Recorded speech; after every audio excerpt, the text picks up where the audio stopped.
moving higher in the 21st century.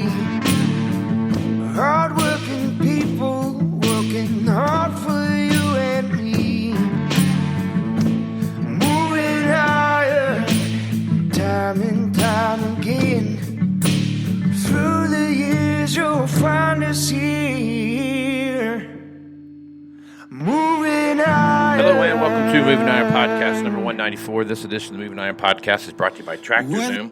And this edition is going to be a little bit different than normal. We're going to do some, we're live in about 3 different places here, Twitter, Facebook, and YouTube, trying something new here, see if we can't make it work out. But I have got the guys from TractorZoom on here and Iron Comps, and we're going to take a look at what's going on here in August. And what we saw in August was a very large amount of combines get sold. I think 503, I think, is what Kyle told me, and I was guessing right around 500. So my rough math in my head wasn't too bad going along the way. So before we get too further down the road, though, Kyle, how you doing, man?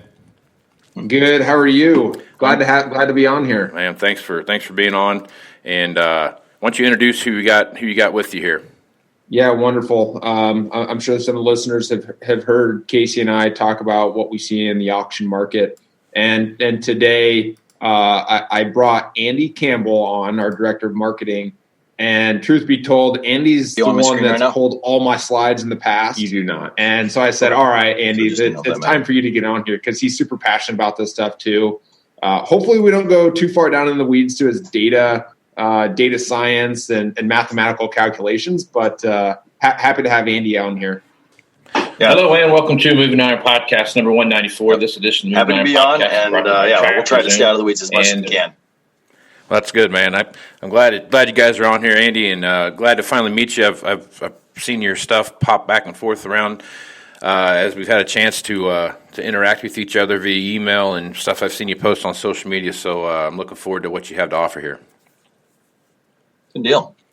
So, are we good to start diving in right now? Yeah, real quick, why don't you outline what it is that you do for Iron Comps TractorZoom? Sure.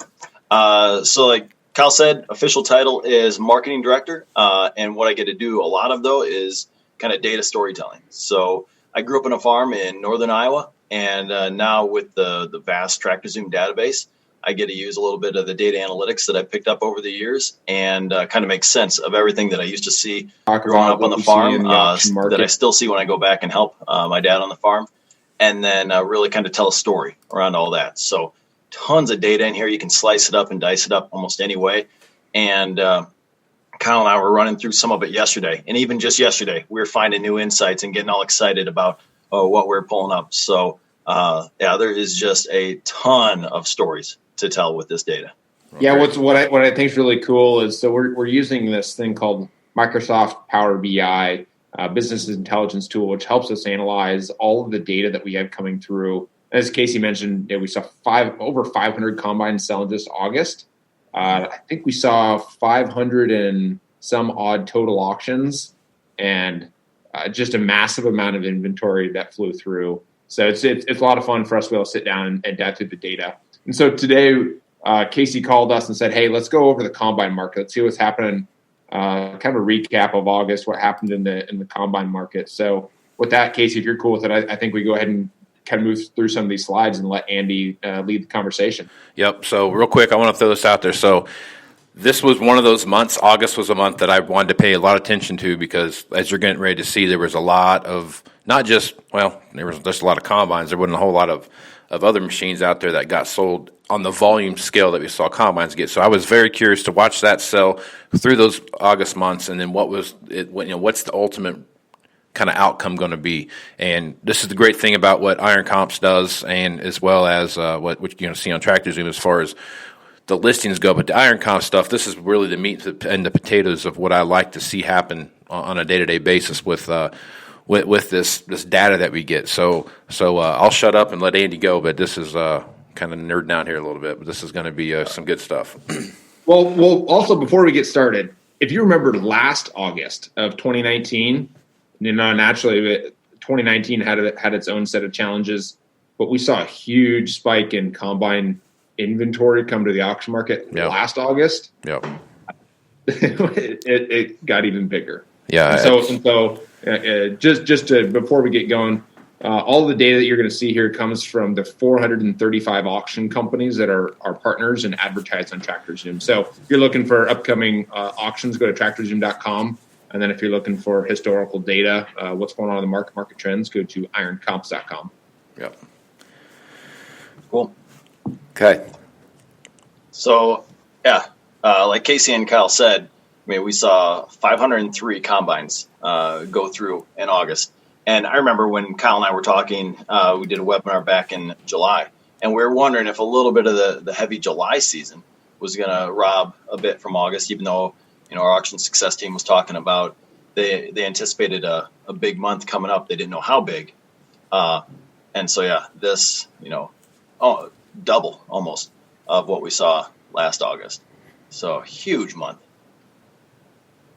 And then really kind of what I want to get into today is three parts. So, the first one, talking a little bit about the relationship between the price and how SEP hours drive that price, but then overall just the trend that we've been seeing. So what's happened up to August, how August has affected that, and just the trend in the overall combine market. Then we're going to dive into a little bit of comparison, a little red versus green, looking at John Deere and Case IH. And then in the final bit, I pulled together some manufactured years. So looking at age of equipment, not necessarily by SEP hours, but by looking at just how old the machines are, when they were made.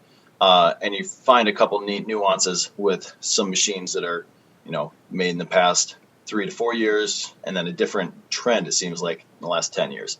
So I've kind of got it split up into a few different sections, but diving into maybe the most recent and talking about some of these trends, on the top is just a graph, just like we saw, except with a lot of the data that we pulled for this conversation, we took combines that were just over $50,000. So, you've got a lot of combines that are selling for under $50,000, some in the, $10,000 range, probably for parts. So we didn't want to include those in this analysis.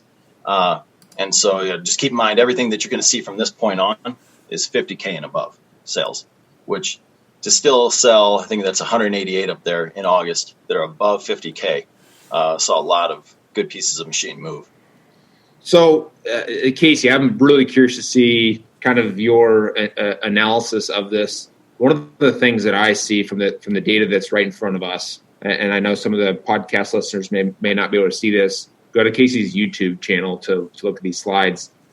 August 2019, we saw 108 combines sell over 50,000.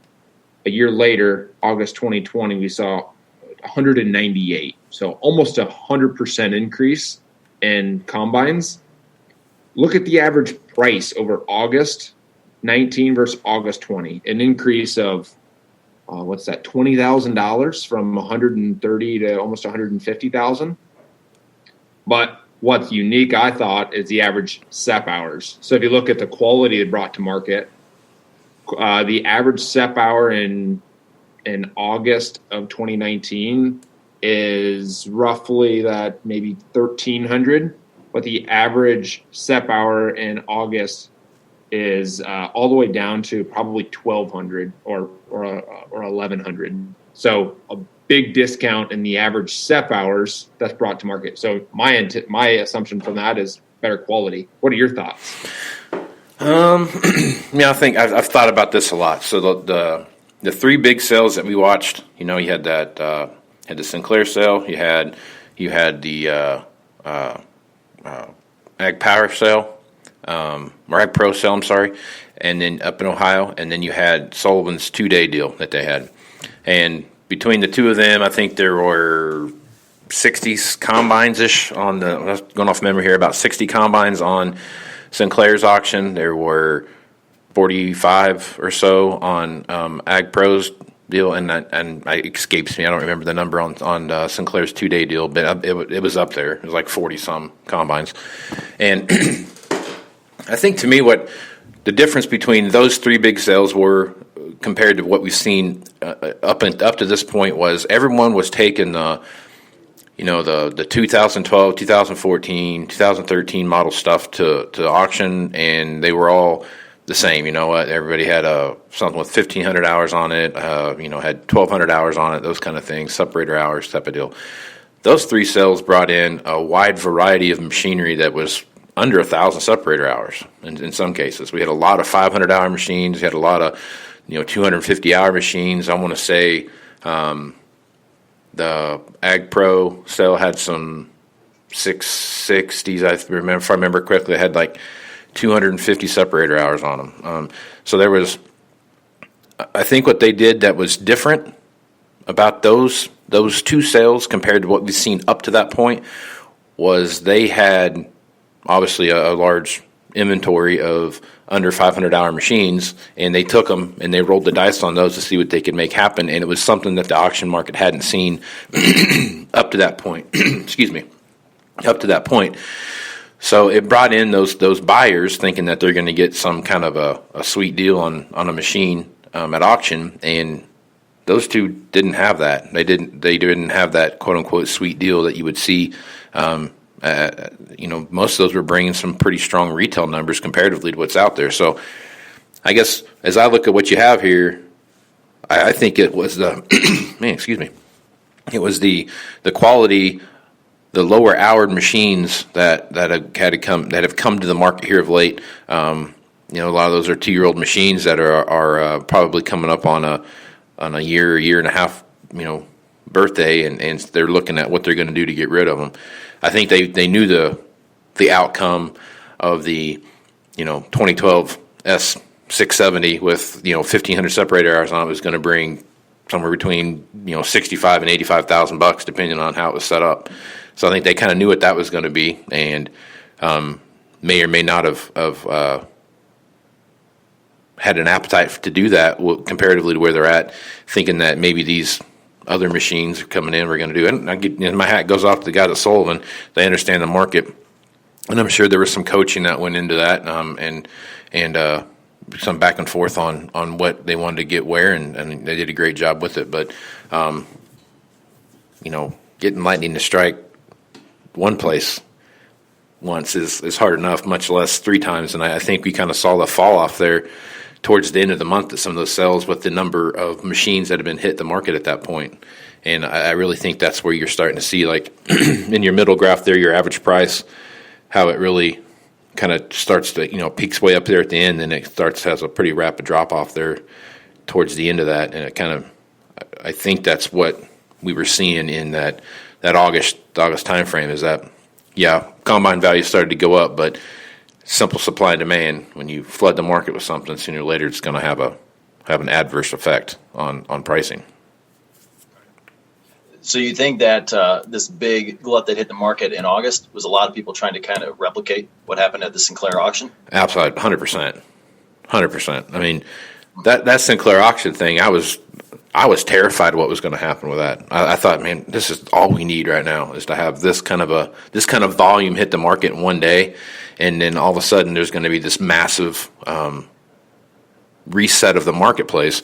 And I watched it, and the one thing I didn't take into consideration though was, and that's shame on me for not doing that, was what they put in it. It wasn't the run of the mill stuff. It was stuff we hadn't seen before, and you could tell where the thirst for hours were by how those machines sold for. And I really believe that they actually helped prop the market up.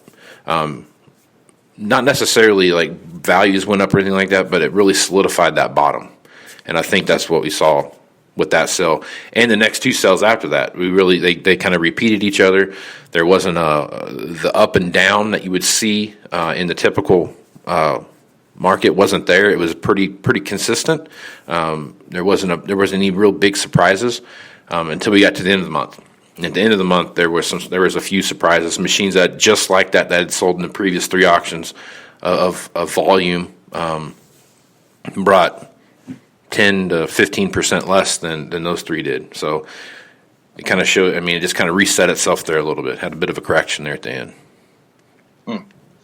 Well, on that note, Kyle and I were talking a little yesterday on the direction that everything was going, and we looked a little bit more month over month and year over year instead of just that fatigue. at the end of August. But one thing for the listeners that aren't able to look at the slides right now, we do see a month-over-month general trend up in this average price, which you'd expect, especially since on the SEP hours, it's a lot more slight, but that the trend line is actually down. And so we've seen some of these younger machines hit the market, which what we were just talking about. The Sinclair auction brought some that were just 400 SEP hours. And so you expect that to bring a little bit higher price and drive that price trend up.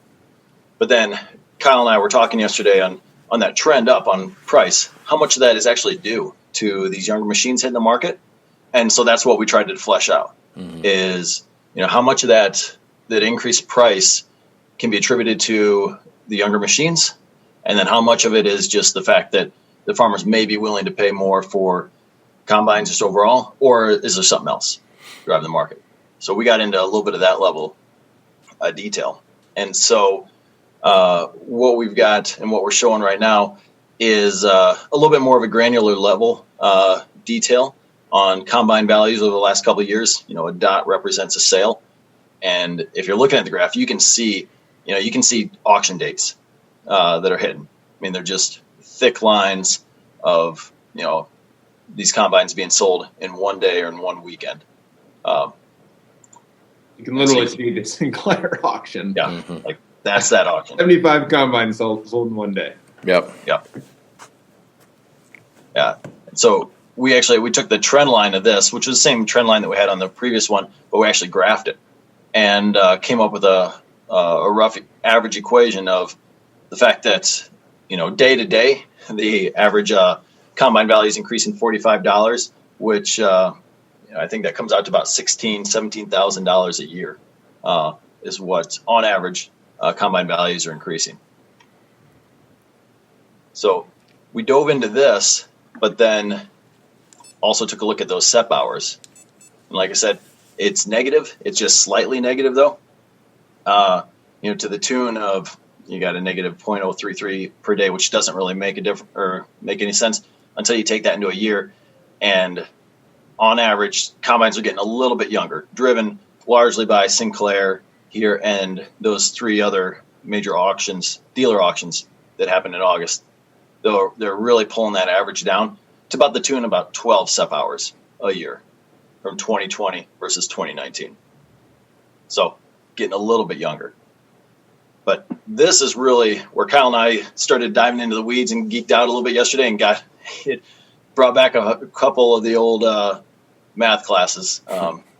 But then we started saying, okay, what is this relationship between SEP hours and price? And Casey, I don't know if you've dove into this before, but essentially, it's not quite linear. When you drive a combine off a lot, the first, few hundred hours are going to depreciate and change that value different than when you're talking, 2,000 to 2,500 hours. Right. So you see that price change. Yep. And so we kind of tried to fit a best fit line to this thing that represented that, and found a fairly good, decent one. But with this, what we really tried to do is, okay, we found a decent line that represents how combines are depreciating based on SEP hours. And these are all the combines out there, again, that are over $50,000 that have been sold. But we went and took this sucker and got to probably what is the coolest chart, but also the not coolest. Most confusing. Right, exactly. Plain Jane, just a little bit of a table here. But what we found out, and I'll narrate this again for people that can't see it, is average 2019 prices for combines that are over 50K was $100,000. In 2020, and this is only quarter 1, 2, and 3, I took out quarter 4. Just because we haven't experienced that yet in 2020, so I didn't include quarter 4 in 2019. But in 2020, average price through the 3 quarters is $118,000. So that year-over-year price change is about $17,000 increase. And then I took that neat little curve that we just made on the last one, and I said, okay, based on everything that's sold in the last couple of years, just fully based on their SEP hours and that equation that we came up with for that line, what should those prices have been? And came up with in 2019 should have been $96,000, a little bit lower than the actual 100. And in 2020 should have been $107,000, quite a bit lower than the 118. That's a 10% increase. So essentially what this is telling us is that the younger machines that we saw in 2020 they should account for about a 10% increase in price. But what farmers are actually paying at auction is 17% higher. So there's 7% out there, 7% premium from 19 to 20 that farmers are paying that's not due to SEP hours. Yeah, exactly. So in kind of put simply, so Andy has been able to run some data science models and some different power curves within that data science. And what he's effectively done is adjusted 2019 to 2020 he's adjusted based on separator hours, so condition brought to the market. And what he's saying and what the data is showing is a 10% stronger combine market in 2020 than 2019 when you adjust for hours. Okay. Do you not? So you're saying separator hour for separator hour. So just something that's got 500 separator hours on it versus something that's got 500 separator hours on it a year later is worth 17% more. Or I'm sorry, 10.4% more, just so I understand this correctly. Right? Okay. It'd actually be the difference between the two, so about 7% more. Oh, okay, 7% more. Okay, well, that makes sense because, that makes sense. If you look at two things, one is there is the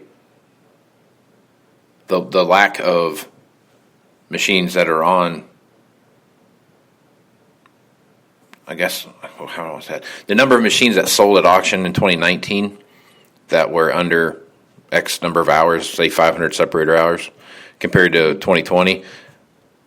I think the last graph you showed there's a exponential. It was almost double. Is that right?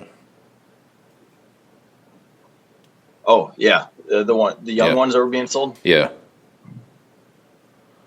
Right. Yeah, Okay. I don't know exactly what the proportion is, but a lot more younger ones being sold this August than the previous August. So yeah, I think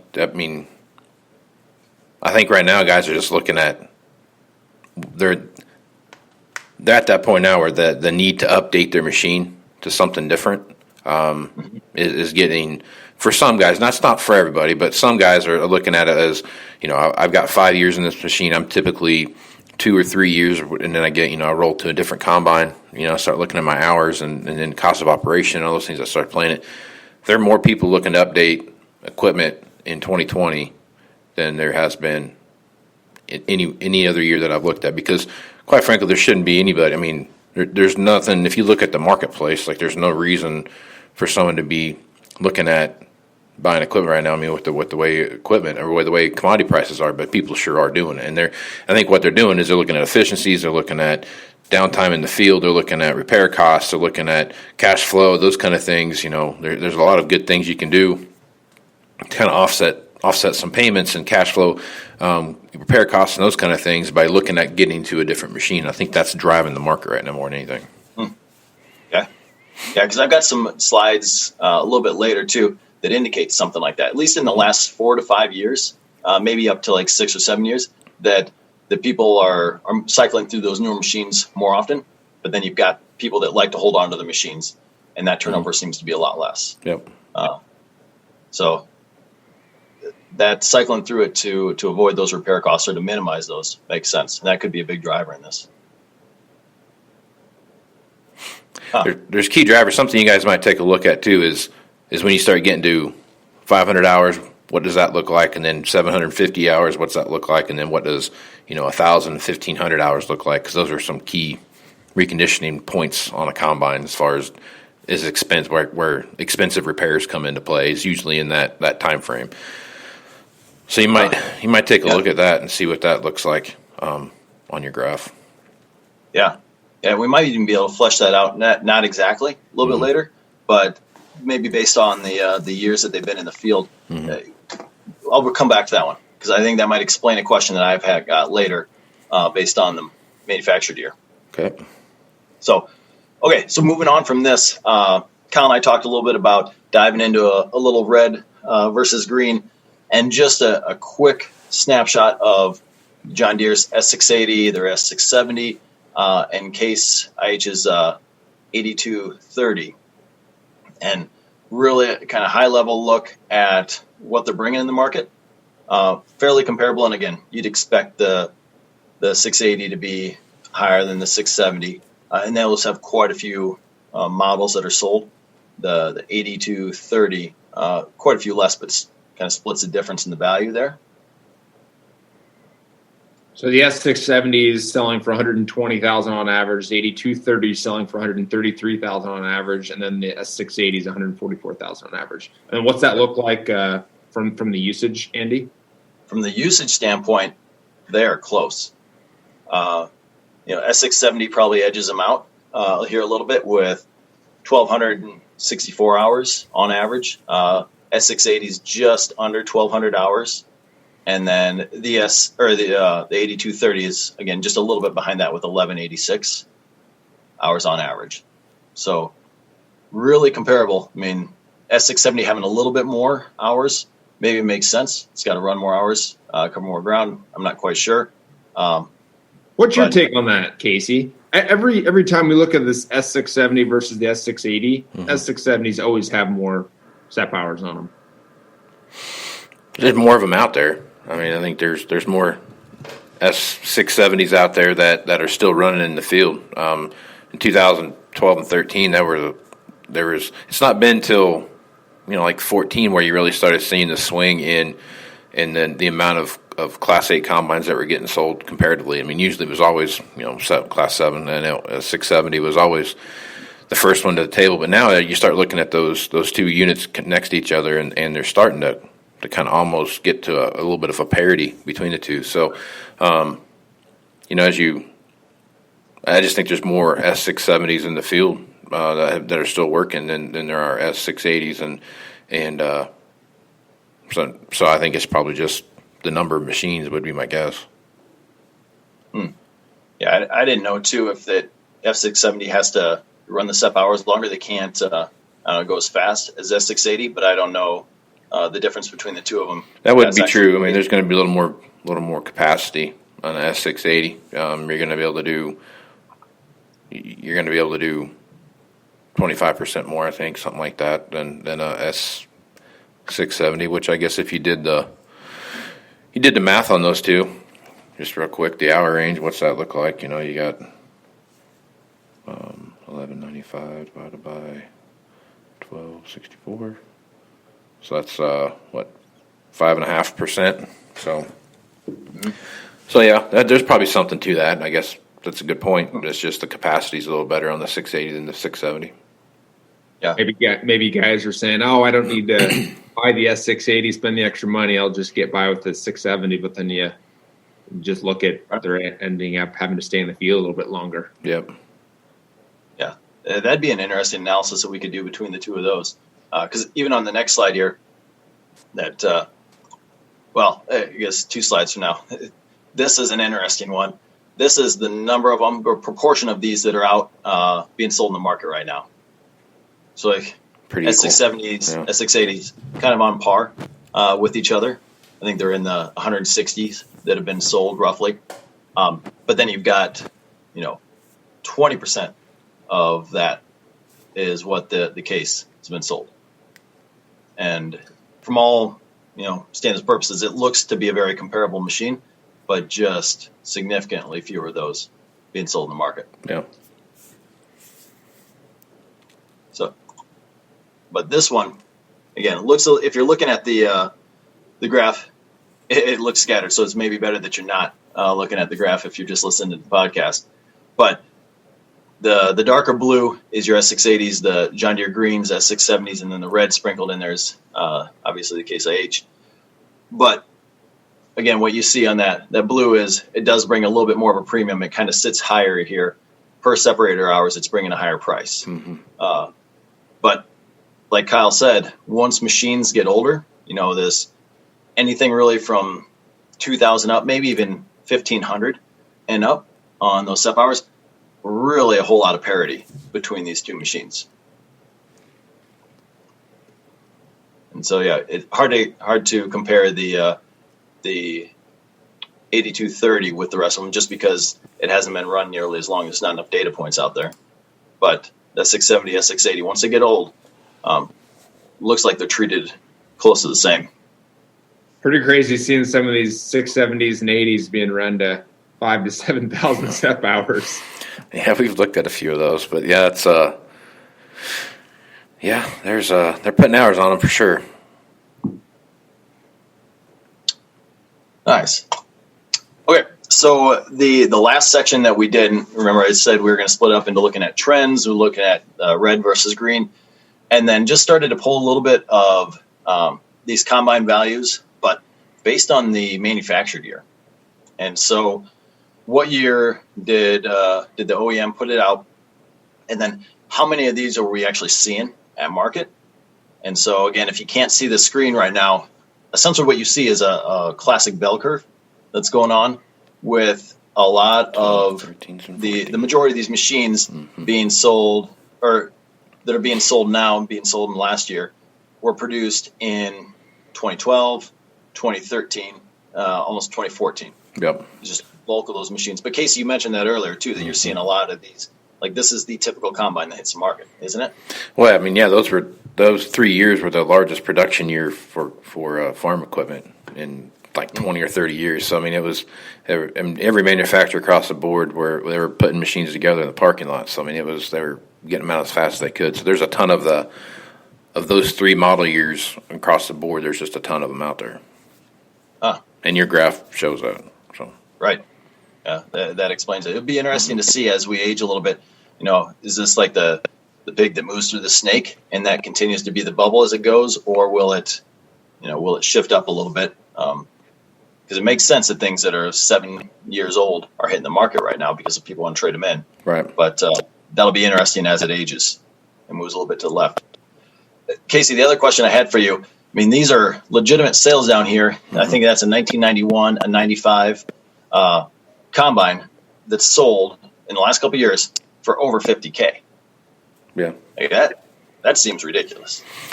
Well, I mean, this is how long is this? Last 2 years or last year? Yeah, just in the last couple of years. Since January 2019. So if you had a 2000, which would be a 50 series, that'd be depending on the hours. I mean, I could see it bringing 50 grand, 55,000, just depending on what it was.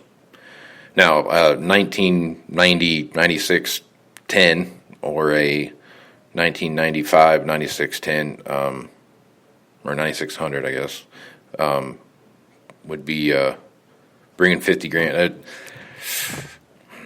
I don't know.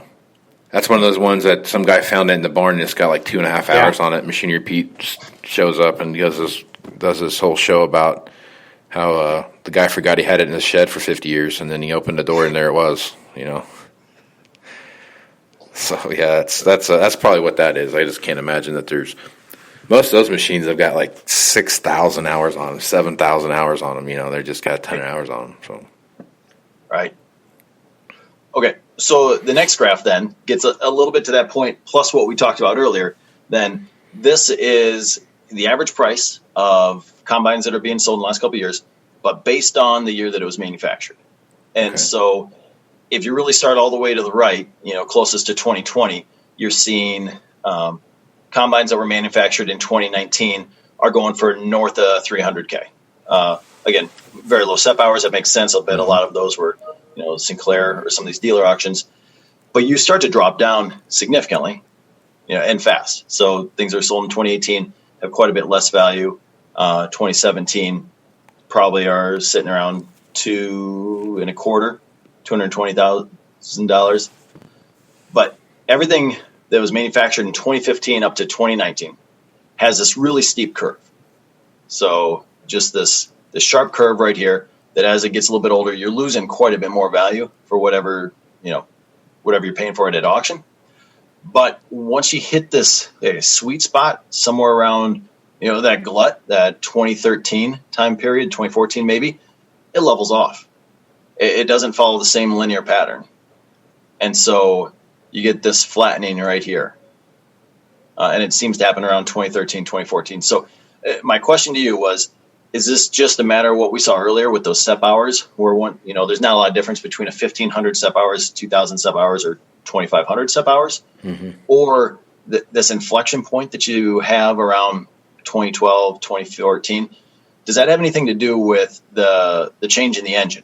and the DEF fuel standards of people not wanting. Yeah, I think there's some of that. There might be some of that DEF fuel thing, but I think to your earlier point that people are more worried about, a buyer is more worried about, they might want a 680, they might want a 670, but they're really more concerned about the number of hours than they are anything else. So they've got, they want 1,000 hours, and if it's a 670 or a 680 or a 2330 or 8230 or a 8240 or whatever it might be, they're more concerned about at a certain age when it gets to about 12, 11, 10 in that area. That's when you really start seeing guys paying attention to the hours are way more important than what the machine is. And I think that's where you're kind of seeing that leveling off there in those years. Okay. DEF does make a big deal. I mean, there's still some folks out there that are, won't buy a machine, final tier 4 engine. They want a interim tier 4 or a tier 3 engine, and they want. But the thing about it is they want 1,500 hours on it on a tractor. It's a tier 3 engine, and it's at this point that's a 10-year-old tractor. So it's hard to find that. Right. Not that it doesn't exist, but it's just hard to find. And to answer your question, at least on this graph, I can't tell you what these models were, but whoever bought that in 1991, that 95, they wanted it. Paid $100,000 for them. So yeah, well, they forgot. That just hidden in the shed. Who knows what that is? That's somebody really wanted that particular rig, so they paid for it. Okay. Somebody added it to the collection, like John Kinzenbaugh or something. Yeah, something like that. Yeah. Yep. Okay. And the last one that I was pulling in and messing around with just looks at the number of average number of SEP hours that are put on machines that were manufactured in all these different years. So again, still the x-axis is the same as it was last time. Looking at things as recently as produced in 2019, but for things that are produced in 2019 that are sold at auction had an average of just shy of 300 SEP hours on it. And then the things you produced the year before, a little over 400 SEP hours on it. And I didn't know from this graph how to make sense of it and what you thought, Casey, because, you've got some common trends here, maybe like I said, in the last 7 years, where it looks like you're putting anywhere from 100 to 200 SEP hours on a lot of these machines year over year. But once you start to get to like 10-year-old machines that are sold at auction, this is what I don't get. Like things that are produced from 2010 earlier, they're coming to auction with, on average, the same amount of SEP hours. 1,500, 1,600, 1,700 SEP hours. I would have totally expected these older machines to continue to also rack up 100 to 200 SEP hours every year, not to flatline. Mm-hmm. So I think when I look at this and kind of what I've seen happen is that the machines get the most use year over year at a younger as they're newer. They get the guy's going to put 250, 400 separator hours on them, and then as they kind of go through their lifespan and they get a little bit cheaper, then you start running into guys that are going to put less hours a year on a machine than the guy that bought it brand new, just because of the acres they run or whatever it might be. So I see some correlation there. That makes sense from what I see. As I look at this, I also wonder how much of this graph is attributed to, as the machines get older, maybe farms are starting to scale.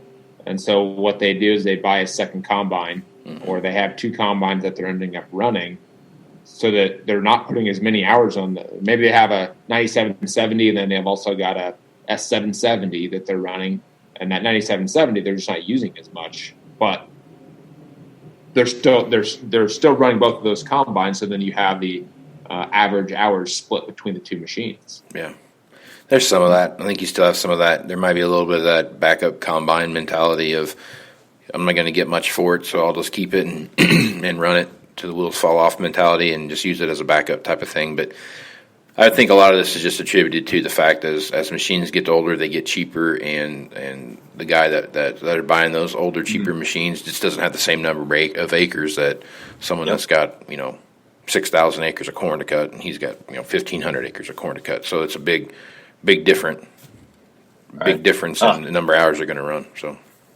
and this probably goes to your last slide of as you look at from 2010 to 2004, the average SEP hours is pretty flat. So is the depreciation as you look at the average price, and you naturally start to correlate those two of why you don't continue to see the depreciation as quickly as the new machines. Right. Average hours per year aren't the same. Yeah. And I didn't think about this till now, Casey, but this would be interesting and really useful, I would think, for your dealers, at least with my marketing hat on. Mm-hmm. I'm seeing a complete segmentation of two different types of customers. So you've got the ones that you talked about earlier that are going and wanting to trade in every couple of years to get the newer machine. Maybe it's to reduce the wear and tear, keep the repair costs low. But they're probably also, at least by look at this graph, they're high acreage farmers. Mm-hmm. And so they've got that acreage that are putting on 200, 300 SEP hours every year. But then you've got this different subset, in a marketing world, it's a persona of farmers that are essentially, they're not going to trade in that combine until it's 10 years old. Like they've got that in their mindset, and it looks here that, they're consistently running a combine to 1,650 hours. It's 10 years old, and then they'll trade it in. And there's just a steady stream of them happening year after year that are doing that. And so at least from my standpoint, and, looking at this from a marketing angle and kind of trying to segment my customers, it certainly looks like you got that high trade in, constantly getting a new machine every few years in this early set, but they're high acres, and you can almost figure out how many acres they're doing a year. And then you got the second set of smaller farmers, family farm, that have a set number of acres, and it looks to be that 10-year mark that they're saying, okay, this is when in my mind, I'm trading in a combine at the 10-year mark, and they're doing a very steady amount of acres. Yeah, I think that there could be some of that too, but by the time a 1-year-old machine goes through a 10-year life cycle, it's probably had 2 or 3 different owners along the way, and there's kind of a roll cycle. I think most guys are looking at their combine as a 5-year asset that they want to keep around for 5 years and then trade it off. And then there's a 3-year mindset, and there's a 1 or 2 year mindset that kind of goes into play there. So I think I still think it's just as these machines get older and they go through the trade cycle and they go through their life cycle, it's they're getting traded down to a smaller farmer who's just doing less acres, and that's why you don't see like the big jump there between, I guess that'd be 19 and 18, from 292 to 427, and then you look at the 20. Would that be 16? I guess right there would be just slightly above that.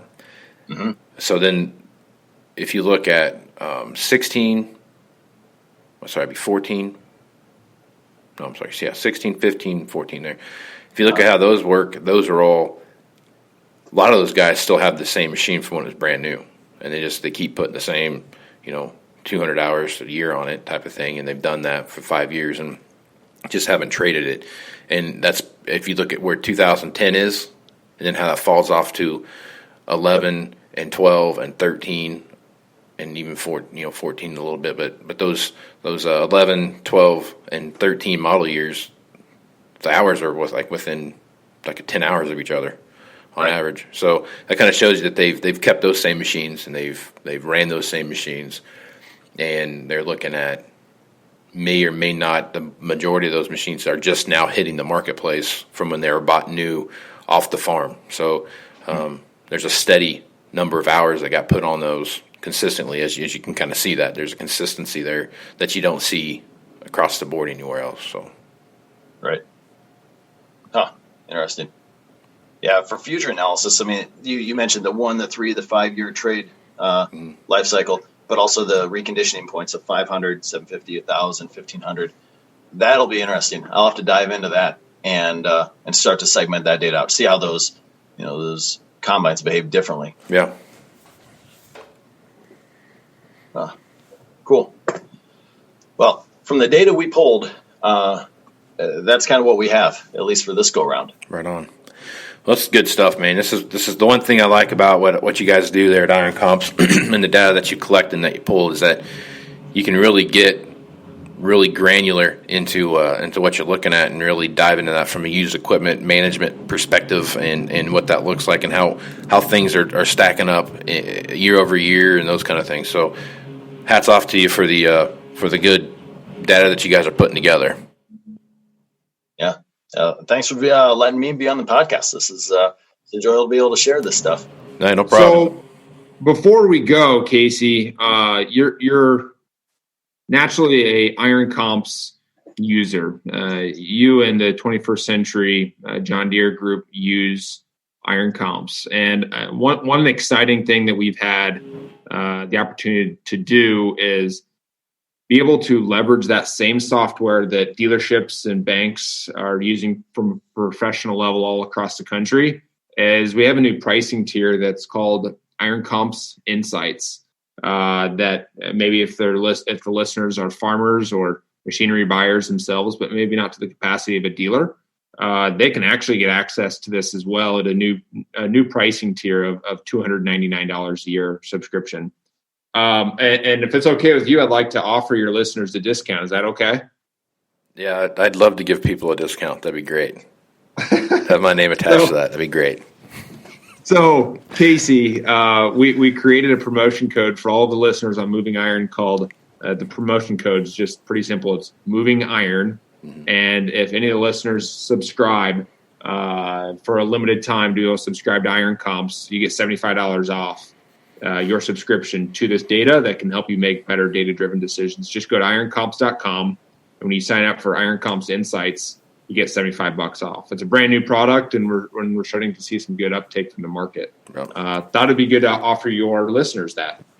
Well, I appreciate that, and I'm sure they will too. Because if you're not using Iron Comps, guys, and you're out there, even if you're a bank, if you're a dealership, if you're an equipment jockey, whatever you are, and you're not using this data to help value your equipment or at least see trend lines starting to develop and what's going on out there, I highly recommend it because, like you said, we use it in what we do every day, and the data that we pull from that is it's a great way for us to do that. And the thing about it too is just on the tractorzoom side, if you take a look at all the stuff that's going on in the upcoming auction market, we just saw 500 of them combines sell in August.